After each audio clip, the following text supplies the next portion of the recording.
What do you think is ailing them in all seriousness right now? 3-0 to 3-3. What do you think the issue is right now, Stephen A? Coaching.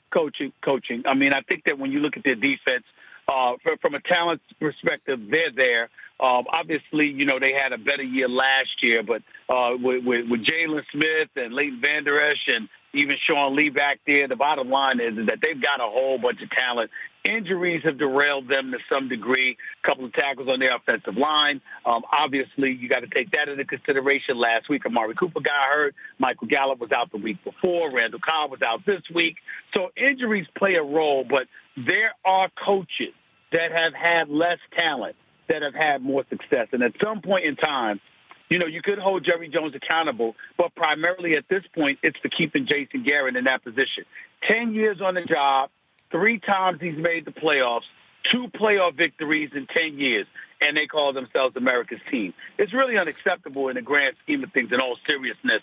The only reason why Jason Garrett still has this job as head coach is because Jerry Jones clearly has a personal affection for him. If he was any place else outside of Cincinnati, because they did leave Marvin Lewis in that position for 16 years without one single playoff victory, if it was anybody else outside of Cincinnati, Jason Garrett would have been gone by now. But Jerry Jones loves him, and that's what the situation is. Yeah, so you don't buy it that Jerry says this past week, he said that if Jason Garrett was on the free agent market, he would have a gig right away. You don't think so? Well, I don't think so, but I won't say hell no. I won't say it that emphatically because Jason Garrett is an incredibly nice guy by everybody that I know that met him. I've never had the pleasure of meeting him.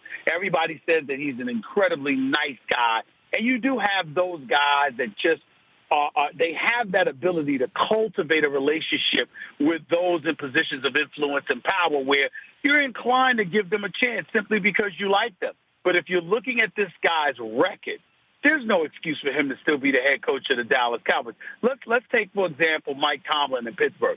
Mike Tomlin in Pittsburgh, his record is better than everybody's outside of Bill Belichick over the last decade or so.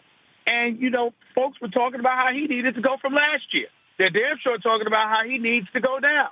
And he's won nearly 65% of the games. He's been in numerous AFC championships. He's been to a couple of Super Bowls. He's won a Super Bowl championship and has never had a losing record in his career. But they talk about how there needs to be change in Pittsburgh. But in Dallas, no such thing because Jason Garrett is boys with Jerry Jones. That's what I find to be sad. But I will applaud Jerry Jones for the fact that he did not offer or allow Jason Garrett to receive an extension on that contract after last season. He sat up there and said, if I'm going to hold players accountable, it's only right and fair that I do the same when it comes to Jason Garrett. And I agree with that kind of thinking right now. For more of The Rich Eisen Show, tune to Audience Channel 239 on DirecTV for free on BR Live or download the Rich Eisen Show app.